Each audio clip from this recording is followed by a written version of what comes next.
Ishan Public School, Rahua Mustafabad, Azamgarh, affiliated to CBSE New Delhi. At this school, discover your potential with excellent teachers and top-notch facilities. The indoor assembly area for 3,000 students is enclosed to protect from sun, rain and dust, and it's well equipped with multiple fans for effective cooling. The school has a spacious and beautiful playground which includes kabaddi court, volleyball court and basketball court.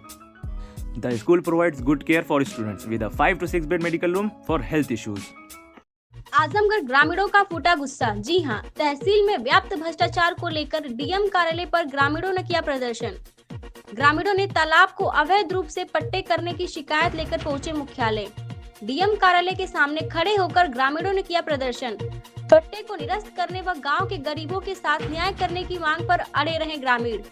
जिला अधिकारी ने ग्रामीणों की समस्या सुनकर कार्रवाई का दिया आश्वासन। आजमगढ़ के अतरौलिया थाना क्षेत्र का है पूरा मामला। अच्छा, क्या नाम है आपका? रामराज जी साहब।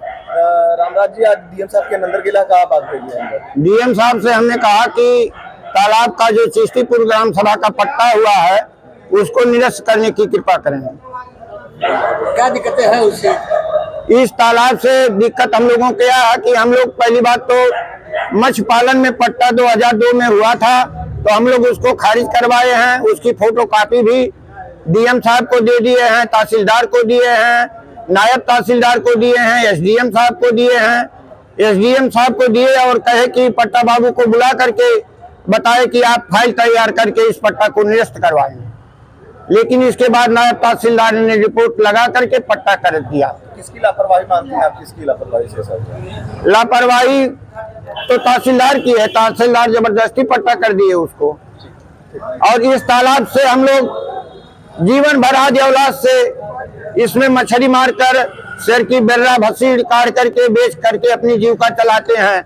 सूखने के बाद 5-6 महीना तक जानवर पशु चरते हैं। इसमें पानी भरने के बाद 3 महीना उसमें से टिन्ना काट करके जानवरों को खिलाते हैं। और इसके अगल बगल के किसानों की कई सैकड़ों एकड़ जमीन पानी से डूब जाएगी। इस समय किसी के पास गेहूं नहीं अगल बगल बोया गया ताल के किनारे।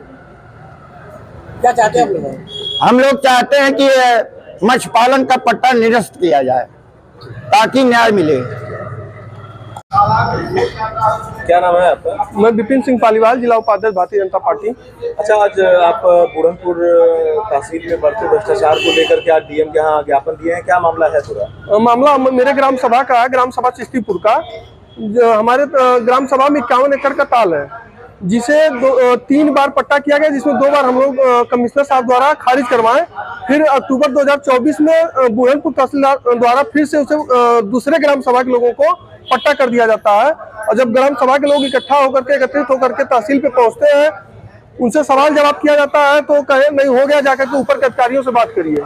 तो उस उपलक्ष्य में आज हम लोग आके डीएम साहब को ज्ञापन दिए हैं कि जो अवैध तरीके से पट्टा किया गया उसको निरस्त किया जाए, खारिज किया जाए।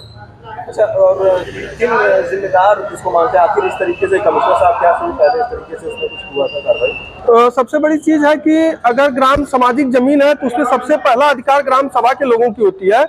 तो सबसे पहले तहसीलदार साहब को तो ध्यान रखना चाहिए था कि दूसरे ग्राम सभा के लोगों को हम पट्टा न करें। उसके बाद वो पट्टा किए, अर्जुन निषाद नाम का उसे पट्टा किया गया। फिर अर्जुन निषाद ताल में आकर के पोखरे का खुदाई करके एक बांध बना दिया। ग्राम सभा का टोटल पानी उस ताल में जाता था। अब उस बांध के बनने की वजह से जो ताल में पानी जाता था वो गांव में एकत्रित होगा और गांव जलमग्न होने का खतरा है। ये सब विषय उनके सामने रखा गया। उसके बाद वो पट्टा किए। पूरी तरह जिम्मेदार बुरहानपुर तहसील है। अच्छा, डीएम साहब से आप मिले हैं, क्या मिला? डीएम साहब से मिलने के पहले वहाँ पे मशक्कत करनी पड़ी उनके सिपाहियों से, जो एक दुर्व्यवहार कर रहे हैं आम जनता के साथ। डीएम साहब तक पहुँचने नहीं दे रहे हैं। मजिस्ट्रेट साहब बाहर आए हैं और ज्ञापन लिए हैं और 2 लोगों को अंदर बुला करके डीएम साहब मिले हैं। हम अपनी बातों उनके सामने रखे हैं कि इस पट्टा को खारिज किया जाए, निरस्त किया जाए।